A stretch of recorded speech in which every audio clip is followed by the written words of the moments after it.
नमस्ते, स्वागत है आपका हमारे इस YouTube चैनल में। और आज हम वैसे टॉपिक के बारे में बात करेंगे, समझेंगे जिसे आमतौर पर विद्यार्थी पढ़ना नहीं चाहते हैं और शिक्षक पढ़ाना नहीं चाहते हैं।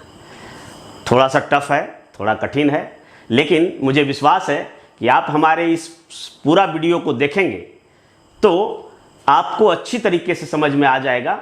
लेकिन इससे पहले अगर अभी तक आप हमारे चैनल को सब्सक्राइब नहीं किए हैं तो सब्सक्राइब कीजिए, लाइक कीजिए, कमेंट कीजिए और बेल आइकन जरूर दबाइए। तो हम बात करेंगे आज प्राग ऐतिहासिक काल। प्राग ऐतिहासिक काल यह टॉपिक ऐसा टॉपिक है जिसे मैं बेसिकली बना रहा हूं मानव विज्ञान के विद्यार्थियों के लिए, एंथ्रोपोलॉजी के विद्यार्थियों के लिए, लेकिन यह टॉपिक समान रूप से इतिहास के विद्यार्थियों के लिए भी उतना ही उपयोगी है।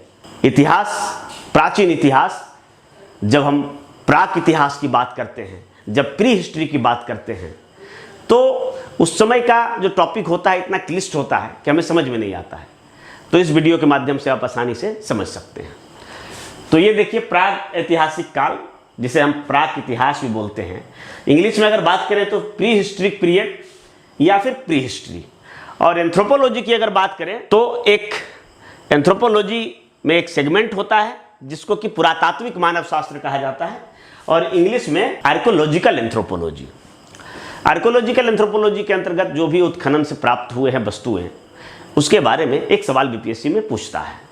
यूपीएससी में भी इससे सवाल पूछे जाते हैं। ठीक उसी प्रकार इतिहास के विद्यार्थियों के लिए भी अगर ऑप्शनल है तो ऑप्शनल में यह सवाल रहता है, और इसके साथ ही वनडे एग्जाम में जो पीटी एग्जाम है वहाँ भी सवाल इनसे रहते हैं। तो आज हम पूरे प्राक इतिहास पर एक ओवरव्यू डालेंगे। इससे पहले हम एक चित्र के माध्यम से समझते हैं कि प्राक इतिहास में हमारे जो पूर्वज थे, जो मानव पूर्वज थे, वो कैसे रहते थे। ये देखिए एक फिगर है जिसे मैंने इंटरनेट से डाउनलोड किया है। तो उस समय का जीवन कैसा था? बिल्कुल यायावर जीवन था। ना परिवार का विकास हुआ था, ना कोई नगर का विकास हुआ था, ना गांव का विकास हुआ था। हर कोई यायावर था, हर कोई मुसाफिर था जिसका कहीं घर और ठिकाना नहीं था। जहां रात हो गई वहीं जिंदगी थम जाती थी। सुबह होते ही लोग भोजन की तलाश में अलग अलग दिशाओं में चले जाते थे और दिन भर कंद मूल फल चुनते थे, खाद का संग्रहण करते थे, हंटिंग करते थे, शिकार करते थे, मछली पकड़ते थे। और खाने के बाद जब शाम हो गया तो हर आदमी अलग अलग ग्रुप से जाके कहीं पे मिल जाता था और वहीं रात बिताते थे, और पुनः जो है सुबह होते लोग अलग अलग दिशाओं में निकल जाते थे। तो कोई परिवार का विकास नहीं हुआ था, कोई गांव समाज का विकास नहीं हुआ था। और उस काल में लोग कच्चा मांस खाते थे, कपड़े भी नहीं पहनते थे, और सबसे बड़ी बात है कि उस काल में कोई सभ्यता संस्कृति का भी विकास नहीं हुआ था।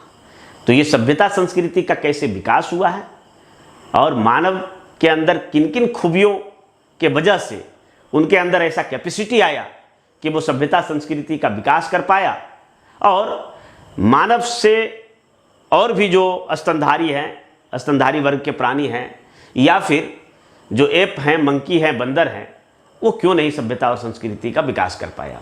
तो इस पर हम जानेंगे। इस चित्र को देखिए, ऐसे ही रहते थे लोग। उधर नदी है, घास है, इधर शिकार को मार कर खा रहे हैं, और इधर सारे जीव जंतु, जंगली सारे एक साथ रहते थे। मतलब कि मनुष्य का जीवन भी एक जंगली जानवर की तरह ही था। परंतु सभ्यता संस्कृति कैसे आया, अगर इसकी बात करें तो सबसे पहले हमें चलना पड़ेगा कि मानव का संस्कृति का काल विभाजन क्या है। मानव ने वातावरण से समायोजन के लिए जो कुछ उपागम अपनाए वही संस्कृति है। सबसे पहले हम संस्कृति टर्म को बढ़िया से समझ लें कि संस्कृति क्या है।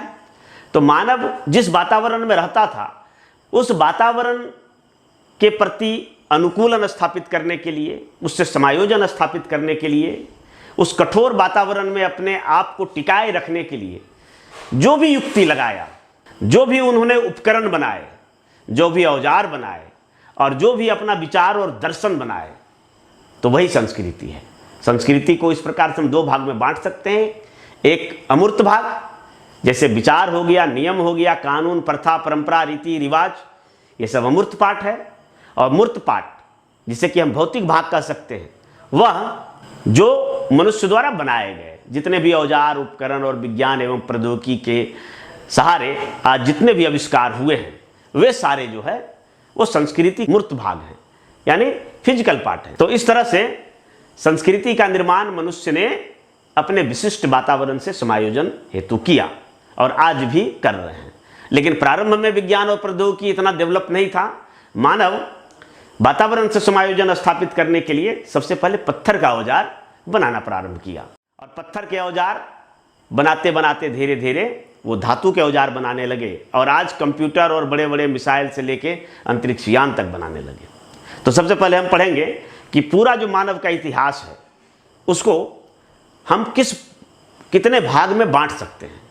जो पूरा मानव का सभ्यता और संस्कृति है उसका काल विभाजन क्या है। तो आइए देखते हैं एक नज़र हम काल विभाजन पर। तो मानव संस्कृति का जो काल विभाजन किया गया है तो हम 3 भाग में इसको बांट सकते हैं, पहला, दूसरा और तीसरा। तो पहले भाग में हम प्राग ऐतिहासिक काल को रखते हैं या इसे प्राक इतिहास भी कहा जाता है। इंग्लिश में इसे प्री हिस्ट्रिक पीरियड कहेंगे। यह ऐसा काल है जब मनुष्य लिखना पढ़ना नहीं जानता था, यानी उस काल के बारे में हमें जो जानकारी मिलता है वह पूरी तरह से अलिखित साक्ष्य पर हमें डिपेंड रहना पड़ता है। यानी मानव द्वारा जो भी कलाकृतियां बनाया गया था, चाहे वो पत्थर के औजार हो, बर्तन हो या फिर घर हो, जो भी बनाए गए थे उस समय ज़्यादातर पत्थर के ही औजार बनते थे, पत्थर हड्डी के। तो उससे जो हमें प्राप्त होता है और उसके आधार पर हम अनुमान लगाते हैं कि तत्कालीन समय में उस काल में मानव का इतिहास कैसा रहा होगा, मानव किस प्रकार से रहते होंगे, मानव का कार्यशैली क्या रहा होगा, मानव का जीवन और व्यवहार कैसा रहा होगा। तो यह जो है अलिखित साक्ष्य है। अलिखित साक्ष्य पर हम यहाँ पर निर्भर रहते हैं और ऐसे इतिहास को प्री हिस्ट्री हम बोलते हैं, यानी प्राक इतिहास, जब मनुष्य लिखना पढ़ना नहीं जानता था और बिल्कुल जो है अलिखित साक्ष्य मिलता था।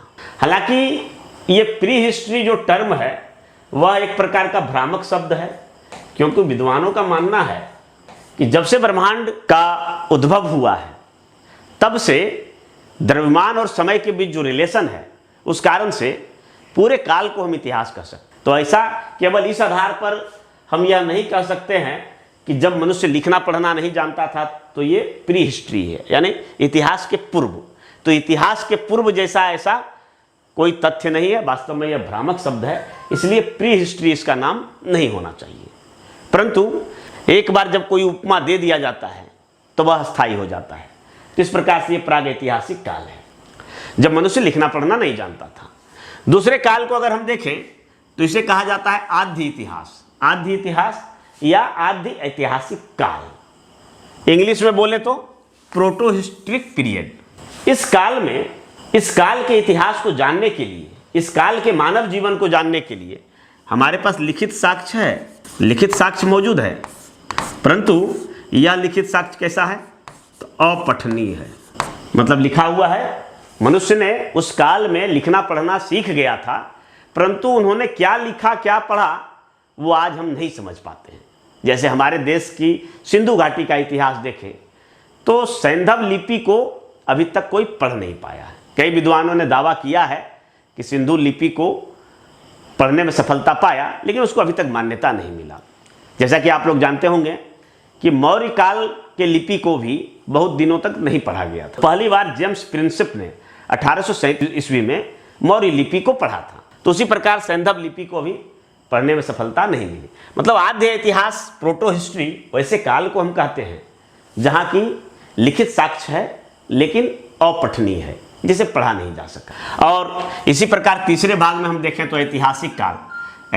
ऐतिहासिक काल हम उस काल को कहते हैं जब मनुष्य लिखना पढ़ना सीख गया था और उसके द्वारा लिखे गए जो लिपि है उसको हम आसानी से पढ़ सकते हैं।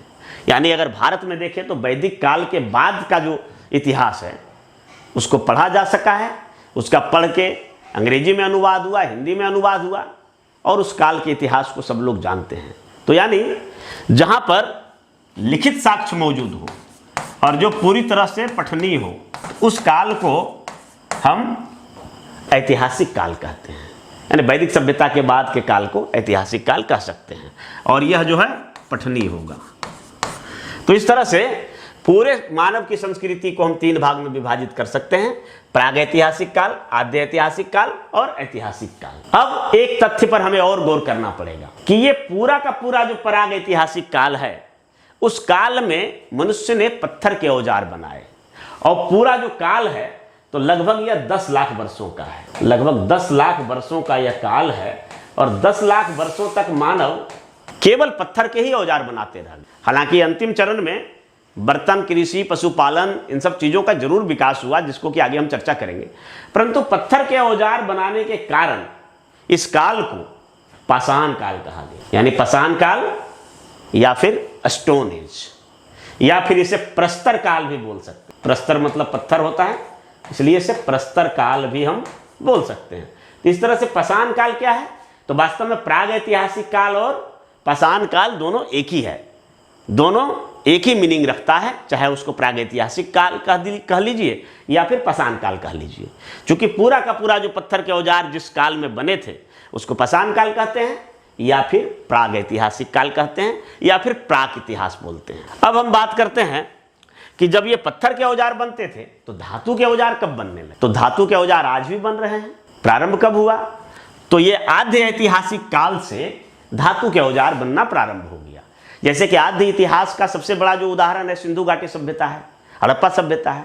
तो हड़प्पा सभ्यता में हम जानते हैं कि उस काल को ब्रोंज एज भी कहा जाता है, यानी तांबे और कांसे के औजार बनना प्रारंभ हो गया था, और तांबे और कांसे के औजार बनने के कारण इस काल को धातु काल कहा गया।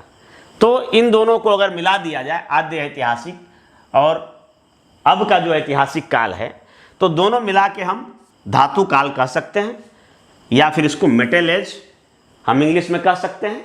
यह जो है आज से 6000 से 4000 वर्ष पूर्व जो है प्रारंभ हुए थे। अब पहले हम बेसिकली आज हमें पढ़ना है पाषाण काल, लेकिन पाषाण काल पढ़ने से पहले हम थोड़ा सा धातु काल के बारे में भी 5 मिनट का चर्चा कर लेना जरूरी समझते हैं कि धातु काल कैसे कैसे प्रारंभ हुआ। तो आइए हम जानते हैं धातु काल। तो ये है धातु काल यानी मेटल काल, मेटल एज। मेटल एज 2 काल को मिला के हम कहते हैं। इसमें आद्य ऐतिहासिक काल भी आता है और ऐतिहासिक काल भी आता है। आद्य ऐतिहासिक काल मतलब वैसे काल जब मनुष्य लिखना पढ़ना सीख गया, परंतु उसके लिपि को आज तक हम पढ़ नहीं पाए, जैसे सिंधु घाटी की सभ्यता। और ऐतिहासिक काल अगर भारतीय संदर्भ में देखें तो वैदिक काल के बाद से अब तक का जो चल रहा है उसको हम ऐतिहासिक काल कह सकते हैं। तो ये धातु काल को भी हम 3 भाग में बांट सकते हैं। तो 3 भाग में कौन कौन, तो पहला भाग को यदि देखा जाए तो ये धातु प्रस्तर युग कहलाता है। यह 4000 BC से पूर्व की बात है। धातु प्रस्तर काल का मतलब हुआ, धातु मतलब मेटल और प्रस्तर मतलब स्टोन, यानी धातु और पत्थर के जब मिले जुले औजार बनना प्रारंभ, यानी पत्थर के औजारों को मानव अभी बनाना छोड़ा नहीं था, परंतु उन औजारों में उनके नोक को धारदार बनाने के लिए, जैसे बैलगाड़ी के पहिए पर हाल चढ़ाने के लिए हल वगैरह का जो हम देखते हैं फाल का प्रयोग होता है, तो उस तरह से कई पत्थरों के औजार को और उसकी मारक क्षमता को तेज करने के लिए वहां पर धातुओं का भी प्रयोग होने लगा था। और इस काल को हम कहते हैं चाल्कोलिथिक एज। चाल्कोलिथिक एज उस काल को कहते हैं जब धातु और पत्थर के मिले जुले औजार बनते थे। दूसरे काल को देखें तो दूसरे काल में देखिए ये मेटल युग का दूसरा भाग है, और इस भाग को हम लोग ताम्रकांस्य युग कहते हैं। ताम्रकांस्य युग यानी ब्रॉन्ज एज, ब्रॉन्ज एज, और ये 4000 BC से 1200 BC तक चला। भारत में ब्रॉन्ज इस काल का जो ताम्रकांस्य युग है, इसका सबसे बड़ा जो एग्जाम्पल है वो सिंधु घाटी सभ्यता या हड़प्पा सभ्यता है। और उसके बाद तीसरा फेज में देखें तो लौह युग आया।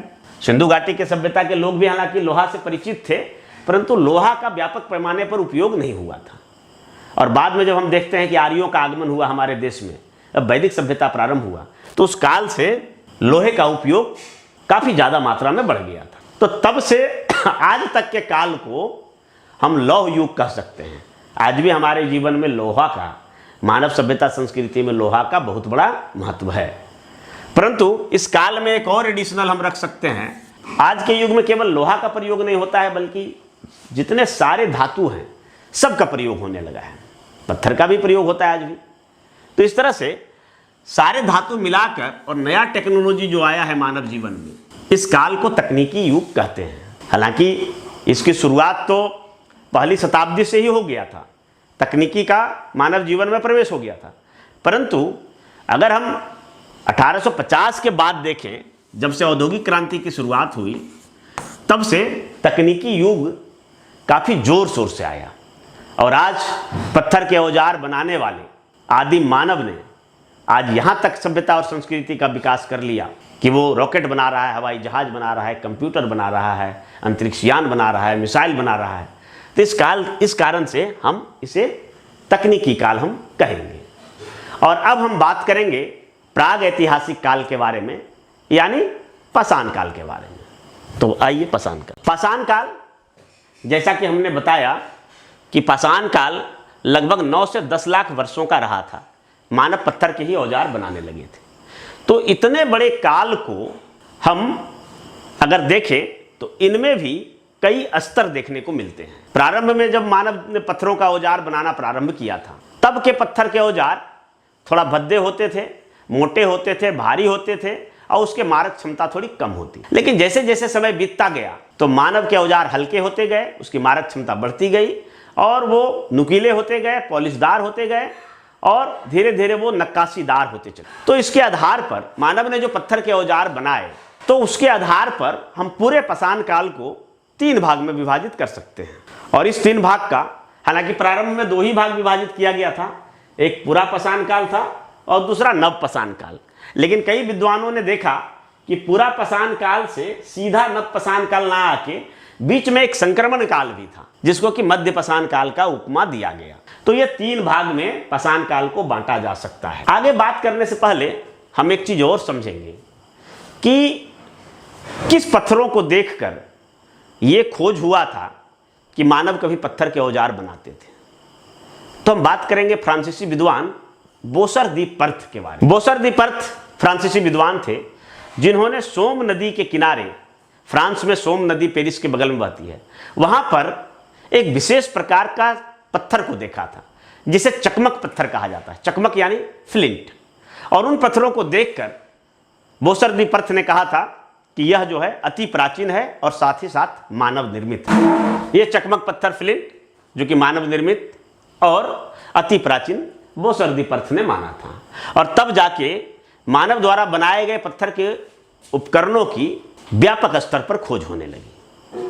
तो व्यापक स्तर पर खोज होने लगी तो पूरा पाषाण काल में यह देखा गया कि इस समय के औजार, जो प्रारंभिक तौर पर औजार बनाए गए थे, तो वो उतने ज़्यादा इफेक्टिव नहीं थे, भद्दे थे। 3 प्रकार के जो काल विभाजन किया गया है, इसको थोड़ा सा अंग्रेजी में अभी हम देख लेते हैं, इंग्लिश में।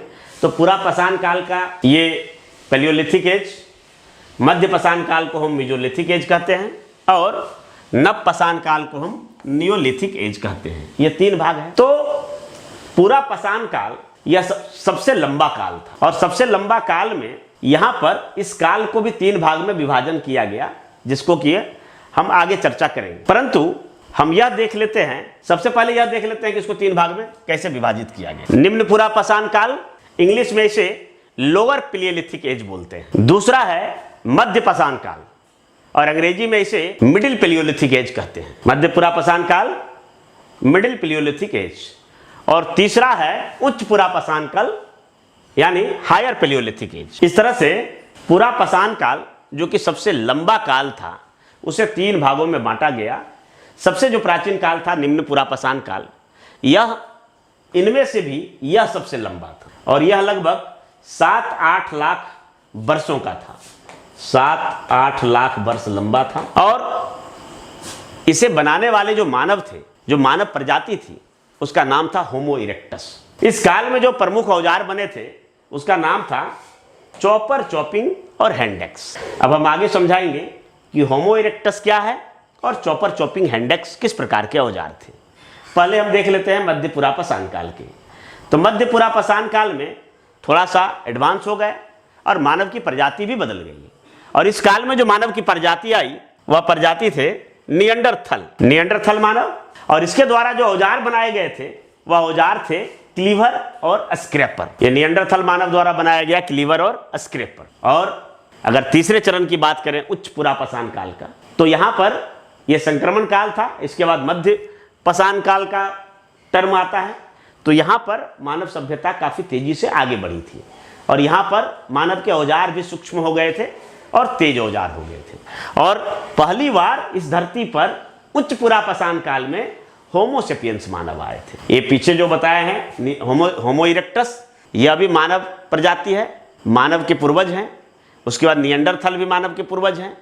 लेकिन होमो सेपियंस जो आज की मानव है वो पहली बार इसी उच्च पुरापाषाण काल में इनका उदय हुआ था। होमो सेपियंस द्वारा जो औजार बनाए गए थे उच्च पुरापाषाण काल में, वो औजार थे, जो प्रमुख औजार थे वे थे ब्लेड और ब्यूरिन। तो इस प्रकार से जैसे जैसे औजारों का स्थिति बदलते गया, औजारों का स्वरूप बदलते गया, तो उस तरह से ये काल विभाजन किया गया है। अब अगर समय की बात करें तो समय एक अनुमानता समय है, कहीं फिक्स नहीं मिलेगा। तो एक अनुमान के मुताबिक यह जो है लगभग पुरापाषाण काल आज से 10 लाख वर्ष पूर्व प्रारंभ हुआ था और यह काल बहुत लंबा था। और उसके बाद जब मध्य पाषाण काल आया और उच्च पुरापाषाण काल आया, तो इसको एक अनुमान के मुताबिक, चूंकि सन ईस्वी की शुरुआत जब हुई वो आज से 2000 पहले की कहानी है, 2000 वर्ष पहले की कहानी है। परंतु अगर पीछे चले जाएं तो पीछे कुछ दिन तक, कुछ समय तक हम बीसी में बात करते हैं, जैसे 600 बीसी, यानी सन ईस्वी शुरुआत होने से पहले 600 वर्ष पहले।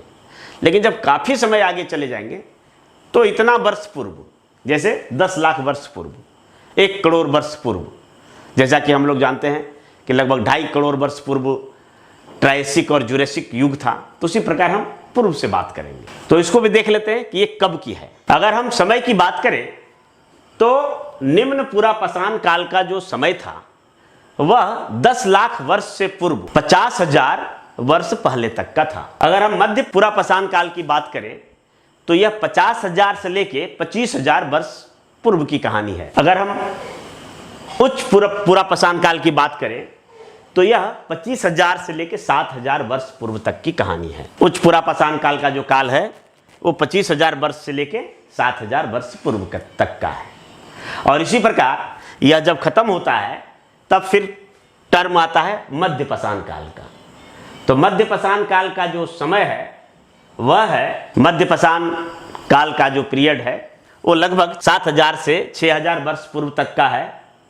और इसमें जो औजार बने थे उसके बारे में हम चर्चा करते हैं। तो मध्य पाषाण काल का जो काल था तो यह थोड़ा संक्षिप्त काल था और 7,000 वर्ष से पूर्व लेके 6,000 वर्ष तक रहा था। लेकिन इस काल में आते आते मानव के अन्य डायमेंशन में भी काफ़ी परिवर्तन हुए। सबसे पहले तो औजार को ही देखें तो औजार इनके सूक्ष्म होते चले गए, बारीक हो गए, परिष्कृत हो गए और छोटे आकार के हो गए। जो बड़े बड़े औजार होते थे उन औजारों का आकार घट गया और इनके औजार जो थे मुख्यतः वो चीड़दार वृक्ष जैसा हारपून मछली मारने का एक औजार होता है, तो चीड़ वृक्ष के जैसा एक हारपून और छोटे छोटे कुल्हाड़ा, हेवन एक्स जिसको बोलते थे, तो हेवन एक्स के रूप में होने लगे। इसके अतिरिक्त देखें तो मनुष्य जो है औजारों के पकड़ के लिए हत्थे का प्रयोग करना प्रारंभ हो गए।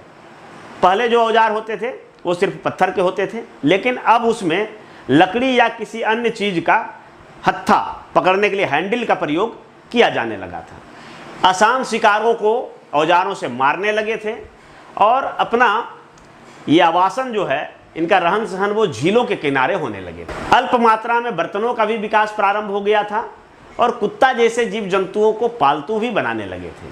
साथ ही ये तीर धनुष का भी प्रयोग करने लगे। अब हम बात करेंगे नवपाषाण काल। नवपाषाण काल मानव जीवन के लिए काफ़ी क्रांतिकारी परिवर्तन वाला काल रहा था और अभी तक जो मानव यायावर जीवन जी रहे थे, जंगलों में रहते थे, कंदमूल फल खाते थे और शिकार और कच्चा मांस खाते थे, तो अब तक मानव जो है आग जलाना सीख लिए थे और गुफाओं में रहना सीख लिए थे। नवपाषाण काल आते आते मानव में काफ़ी ड्रामेटिक चेंजिंग हुआ और यही कारण है कि नवपाषाण काल को नवपाषाण क्रांति भी कहा जाता है। यह एक टर्म है न्योलिथिक रिवोल्यूशन, जिसे कि मशहूर इतिहासकार गॉर्डन चाइल्ड के द्वारा दिया गया था। इस काल के कालावधि की बात करें तो यह लगभग 6000 वर्ष से 4000 वर्ष पूर्व का माना जाता है।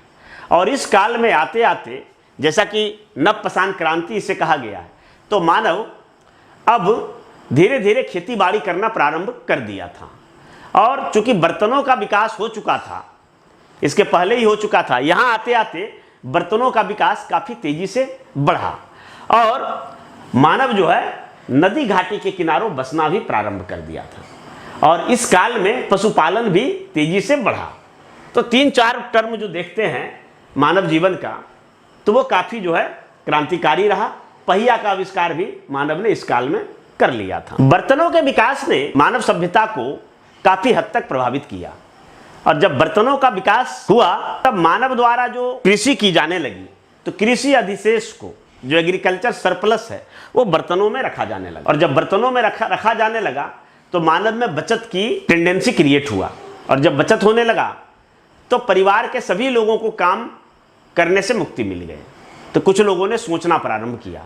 और जब मानव ने सोचना प्रारंभ किया और उसी सोच के फलस्वरूप विज्ञान, दर्शन, ज्ञान और सारे तथ्य जो है उभर कर आए। और इस तरह से मानव सभ्यता संस्कृति को विकास में काफ़ी तेजी मिला। कृषि हुआ, पशुपालन हुआ, पहिया के विकास ने एक स्थान से दूसरे स्थान तक जाना सुगम बना दिया। और अस्थायी बसावट के कारण, चूंकि मानव जो है घुमंतु जीवन व्यतीत करते थे, तो कुछ सोचने समझने का मौका नहीं मिलता था, हमेशा भोजन की तलाश में रहते थे और फूड इनसिक्योरिटी हमेशा उसके मन में रहता था। लेकिन यहाँ आते आते जब ये नदी घाटी और झीलों के किनारे बसने लगे, तब फिर इन्हें भोजन की विशेष चिंता नहीं रह गई। और जब भोजन की विशेष चिंता नहीं रह गई तो इनका जब दिमाग खाली हो गया और इसका मस्तिष्क जब विकास हुआ, तो उन्होंने कुछ सोचना प्रारंभ किया। और यही कारण है कि नवपाषाण काल में जो क्रांति आई, जो मानव जीवन में जो ड्रामेटिक चेंजेज आया, और उसके कारण से फिर मानव के विकास, सभ्यता, संस्कृति का रथ जो है वो आगे बढ़ा। तो इस तरह से हम पाषाण काल को जो 3 भाग में बांटे, और उनमें से भी पुरापाषाण काल के जो हम 3 भाग बांट कर दिखाए, निम्न पुरापाषाण काल, मध्य पुरापाषाण काल और उच्च पुरापाषाण काल। तो ये पुरापाषाण काल पत्थर के औजारों के इर्द गिर्द घूमता रहा। हालांकि इस दौरान कई ऐसे अन्य चीज़ों का भी आविष्कार हुआ जिससे मानव सभ्यता को आयाम मिला। यहाँ पर हम 2 टर्म हम देखे थे। एक तो औजार से संबंधित, चॉपर, चॉपिंग हैंड एक्स। इसके बाद इधर हम cleaver, scraper, blade, burin, hand axe, ये सब जो औजार की बात की है, इसको भी हम समझेंगे आगे।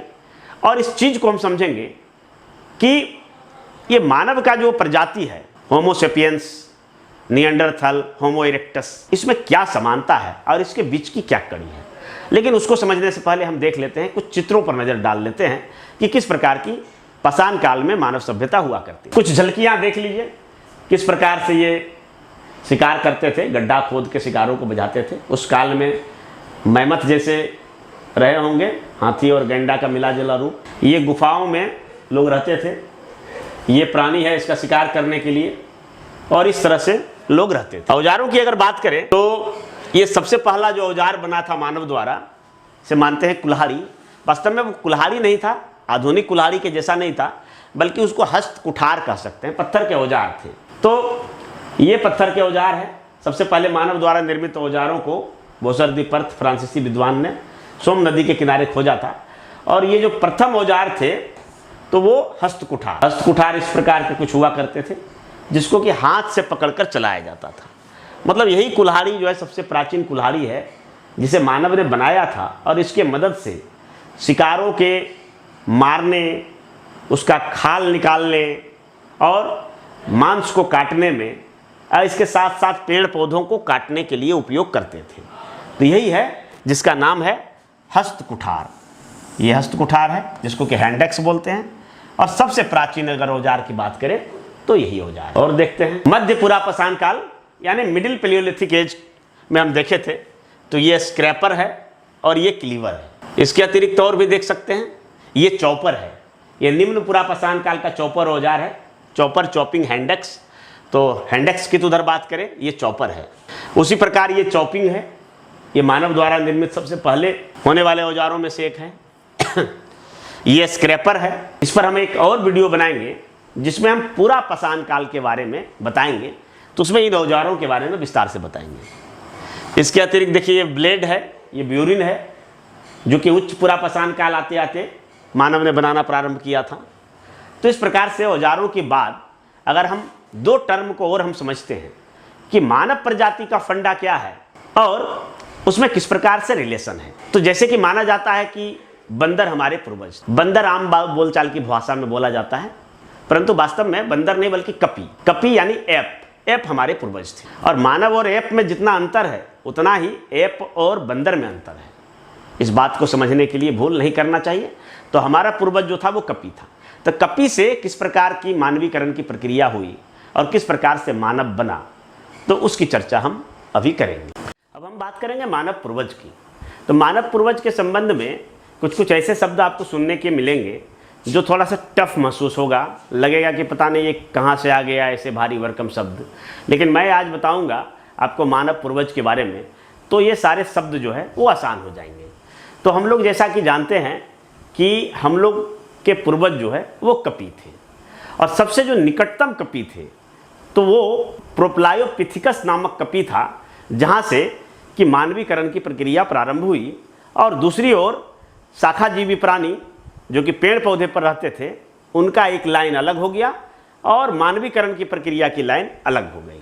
तो पहला जो सबसे पहला कपी था वो था प्रोप्लायोपिथिकस। ये प्रोप्लायोपिथिकस जो कि जंगलों में रहते थे और पेड़ पर रहते थे। और इसके बाद इसका जो अगला टर्म आया वो हुआ ड्रायोपिथिकस। प्रोप्लायोपिथिकस नामक कपी जो है वो पेड़ पर रहते थे, और ड्रायोपिथिकस आते आते वातावरण में परिवर्तन हुआ, जिसके कारण ये पेड़ जो थे वो लुप्त हो गए। और लुप्त हो जाने के कारण ये ड्रायोपिथिकस का जो अगली पीढ़ी आया, जिसको कि हम रामापिथिकस कहते हैं, उसको जमीन पर उतारना पड़ा। और ये पेड़ पर रहने के अभ्यस्त होने के कारण पेड़ पर जो इनका जीवन बसर होता था कुछ अलग प्रकार का होता था, परंतु यह जब जमीन पर उतरा, माना जाता है कि मानव का उद्गम भूमि अफ्रीका है, और अफ्रीका के सवाना घास में जब उतरा तो इन्हें नई कठिनाइयों का सामना करना पड़ा। और सवाना के घास के मैदान जो कि शोल्डर हाइट के होते हैं, उनसे उस घास के मैदान से अपने शत्रुओं को देखने के लिए या अपने भोजन के तलाश के लिए इन्हें पिछले टांगों पर उचक्कर खड़ा होने की आवश्यकता महसूस हुई। तो इसकी अगली पीढ़ी जो रामापिथिकस है, रामापिथिकस को जलवायु परिवर्तन का जो सामना करना पड़ा और पेड़ पौधे लुप्त हो जाने के कारण जो इसे जमीन पर उतरना पड़ा, तो जमीन पर उतरने के कारण इसे अपने शरीर में नई विशिष्टताओं को जन्म देने की और विकास की प्रक्रिया से गुजरना पड़ा। और लगातार ये दो पैरों पर खड़े होते रहने के कारण धीरे धीरे इनके अंदर उस प्रकार की कैपेसिटी बिल्डिंग होता चला गया। और ड्रायोपिथिकस से जाके इधर से एक शाखा अलग हो गया, और यह शाखा जाके एप, जिसे कि हम कपी बोलते हैं, कपी में डेवलप हुआ। और ये कपी जाके आगे गुरिल्ला, ओरंगुटान, गिब्बन, बबून, सिमोंग, ये सारे कपी इधर जाके डेवलप हुए। यानी हम कह सकते हैं ये gorilla, chimpanzee, orangutan, baboon, siamang, gibbon, ये सब जो है इसकी एक धारा अलग हो गई। इधर हम जलवायु परिवर्तन के कारण जो रामापिथिकस को जो नई विशिष्टताओं को अपने शरीर में उद्विकास करना पड़ा, जिसके कारण जो इसकी अगली पीढ़ी आया वह कहलाया ऑस्ट्रालोपिथिकस। प्रारंभ में जो शाखाजीवी प्राणी पेड़ों पर रहते थे, तो वो रामापिथिकस होते हुए जब इन्हें जमीन पर रहना पड़ा और सवाना घास के मैदानों में इन्हें जब दो पैरों पर खड़े होने की आवश्यकता महसूस हुई, तो ऑस्ट्रालोपिथिकस आते आते यह कभी दो पैरों पर खड़ा भी हो लेते थे, परंतु जब इन्हें चलने की आवश्यकता पड़ती थी तो चार पैरों पर चलते थे। तो यह परिवर्तन ऑस्ट्रालोपिथिकस पर आता गया। ये दो पैर और चार पैर दोनों का उपयोग करते थे, परंतु इन विशिष्टताओं के कारण जब इसकी अगली पीढ़ी आया, जिसे हम कहते हैं होमो इरेक्टस, तो ये पूरी तरह से सीधा खड़ा हो गया। और इस तरह से होमो इरेक्टस पहली बार एक ऐसा मानव प्रजाति हुआ जो जमीन पर दो पैरों पर खड़ा हो गया। ये होमो इरेक्टस जमीन पर सीधा खड़ा हो। अब यहीं से मानव के अंदर जो विशिष्टता उत्पन्न हुई, तो सीधा खड़ा होने के कारण शरीर में कई बदलाव हुए। बदलाव क्या हुआ तो सबसे पहले जो मेरुदंड है, तो मेरुदंड एस आकार का हो गया। हमारे जो फीमर का जो बनावट है वो बदल गया, और ये जो गले है, जो एप का ऐसे लटका हुआ रहता है दाढ़ी, वो सीधा हो गया। यानी इसके लिए हमारा खोपड़ी का जो फोरामेन मैग्नम है, जो कि छिद्र होता है, तो वो छिद्र जो है आधार तल पर हो गया, और ये सब जो उद्विकास हुआ तो मानव सीधा खड़ा हो गया। और जब सीधा खड़ा हुआ तो मानव का हाथ फ्री हो गया। अब तक जो चलने के लिए 4 पैरों का सहारा लेते थे, मतलब हाथ का भी सहारा लेना पड़ता था, अब सीधा खड़ा होने के कारण ना सिर्फ मानव का हाथ खड़ा हो गया, हाथ फ्री हो गया, बल्कि मानव अब जो है वो तेज़ी से दौड़ सकता है, तेज़ी से मुड़ सकता है, कहीं भी चढ़ सकता है, उतर सकता है। और इसके अलावे इनकी विशिष्ट प्रकार की आँखों में जो केंद्रित करने वाली निगाहें आई, जो इसका मस्तिष्क धीरे धीरे विकसित होता गया, और अन्य प्रकार की जो उंगलियों की बनावट है, उस कारण से मानव औजार को बनाने लगे और औजार का प्रयोग करने लगे। तो होमो इरेक्टस ही पहला मानव था जिन्होंने निम्न पुरापसान काल में सबसे पहले औजारों को बनाया। हालांकि यह माना जाता है कि औजारों का प्रयोग वो ऑस्ट्रालोपिथिकस से ही प्रारंभ हो चुका था, और ऑस्ट्रालोपिथिकस वह पहले मानव थे जिन्होंने औजारों का प्रयोग किया, लेकिन पहली बार औजारों को बनाने का काम होमो इरेक्टस ने किया था। और होमो इरेक्टस के बाद इसकी जो अगली पीढ़ी आई उसे हम निएंडरथल कहते हैं। बहुत सारे विद्वान यह मानते हैं कि मानव का यानी होमो सेपियंस का जस्ट पूर्वज जो है वो निएंडरथल है, परंतु निएंडरथल किसी खास प्रकार की बीमारी से ग्रसित थे, इस कारण से वो धरती पर लुप्त हो। तो ये निएंडरथल जो है वो धरती पर थोड़ा सा ठीक ढंग से सीधा होकर नहीं चल पाते थे, जिसके कारण ये पृथ्वी पर सर्वाइव नहीं कर पाए। और इसका जो अगला पीढ़ी आया होमो सेपियंस, जो आज के मानव है, जिसे हम ज्ञानी मानव कहते हैं, तो वो होमो सेपियंस जो है पहली बार उच्च पुरापसान काल में सामने आया, और तब से लेकर मानव आज इस हाल में है। अब मानव की और अन्य प्रजातियों की बात करें तो यहाँ से लेके इधर सारे प्रजाति किन कारणों से विलुप्त हुआ, ये आज भी इतिहासकारों और मानव शास्त्रियों के लिए खोज का विषय है। परंतु अभी जो मानव है उसकी हम बात करते हैं, तो वह मानव है होमो सेपियंस। तो इस प्रकार से आप देखिए, प्रोप्लायोपिथिकस जो पेड़ पर रहता था, और ड्रायोपिथिकस के आते ही जब वातावरण में परिवर्तन हुआ, पेड़ लुप्त हो गए, जिसके कारण रमापिथिकस को जमीन पर उतरना पड़ा, और जमीन पर रहने के कारण इसे नई विशेषताओं का सामना करना पड़ा। ऑस्ट्रालोपिथिकस थोड़ा सा खड़ा हुआ और बेहतर ढंग से होमो इरेक्टस खड़ा हुआ, और यहीं से होमो इरेक्टस के खड़ा होने के कारण जो मानव ने व्यापक स्तर पर औजारों का निर्माण एवं प्रयोग करना प्रारंभ किया। और होमो इरेक्टस आते आते इसकी पुनः जो है माना जाता है कि 3 भाग में अलग अलग भौगोलिक कारणों से विकसित हुए, जिसमें एक है क्रोमैग्नन, दूसरा है चांसलेट, और तीसरा है ग्रिमाल्डी। तो इस प्रकार से कभी भी जब कभी इन सब शब्दों का टर्म का यूज होगा तो इसे इस प्रकार से आप समझ सकते हैं कि यह एक श्रृंखला है। हालांकि यह पूरी तरह से अनुमान पर आधारित है और कई सारे विद्वान इससे सहमत नहीं हैं, परंतु जो अधिकांश मानव शास्त्रियों और इतिहासकारों का जो निष्कर्ष है वो इस प्रकार से माना जाता है कि मानव का एप से, जो बंदर से जो मानव का विकास की बात करते हैं, तो इसी क्रम में हुआ होगा। तो आज बस इतना ही रहने देते हैं। पाषाण काल से संबंधित और भी जानकारी हम अगले वीडियो में प्रस्तुत करेंगे। तब तक के लिए धन्यवाद।